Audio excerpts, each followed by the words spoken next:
ancient forest hugging the Pacific Ocean along southern Vancouver Island is a reminder of the once vast temperate rainforest, which only a few years ago mantled the entire landscape.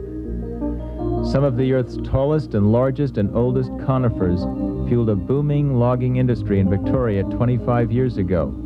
While the logging accelerated, the government and the timber companies insisted they were practicing sustainable logging. The public believed it. Now Victoria's forests are gone, the mills are closed, and the loggers have moved north.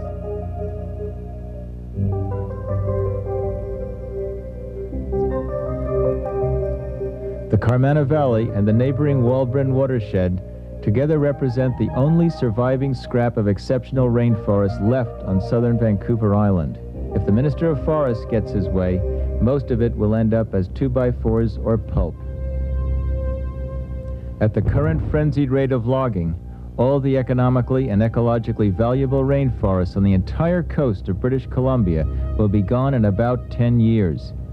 A more caring society will recognize clear-cutting for what it is, the mining of an ancient rainforest 10,000 years in the making for short-term profits. Swinging inland, one is staggered by a sight of utter desolation. Massive clear-cuts stretch for thousands of square kilometers on this part of the island.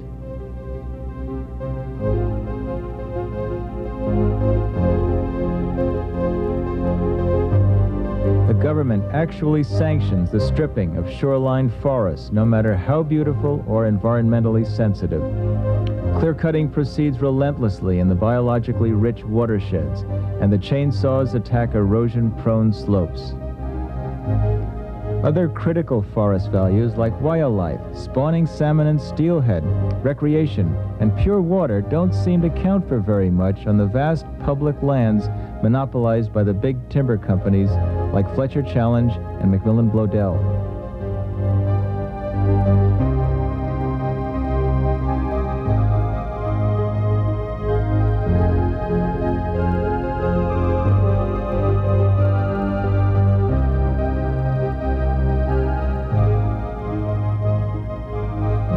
No, these are not the bleeding hills of some poor, easily exploited third world nation like Madagascar.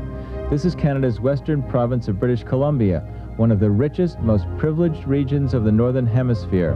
Japanese, New Zealand, and North American timber companies operate here with almost the same reckless impunity as they do in tropical forests.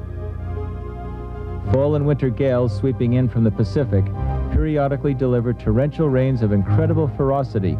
In one 24-hour period, as much as 48 centimeters of rain might cause hundreds of poorly built logging roads to wash out.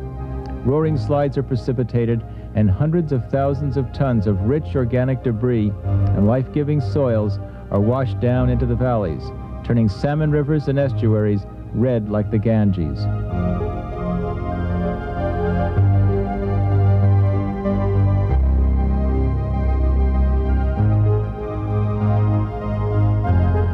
The leadership of a powerful, well-organized woodworkers union wields an intimidating political club, all in the name of short-term jobs and big paychecks. While the fresh, raw clear-cuts continue spreading across the land like a cancer, the government responds with cheap rhetoric, appoints committees, and has the forest minister proclaim that bad logging practices are a thing of the past. Those responsible for the new clear-cuts below would be guilty of reckless and irresponsible negligence if they logged like that in Europe or the United States.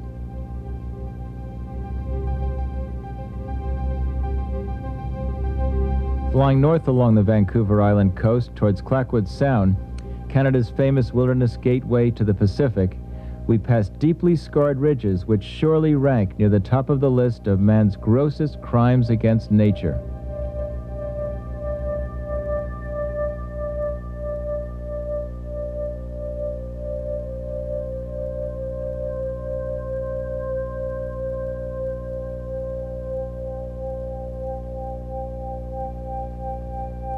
Global outrage and an international call for economic sanctions and boycotts have begun to force the Brazilian government to take responsibility for halting deforestation in the Amazonian rainforest.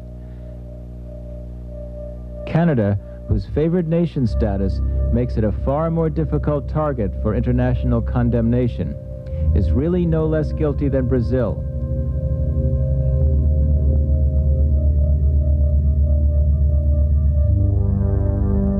Those few who know how fast our temperate rainforest is disappearing are desperate for help.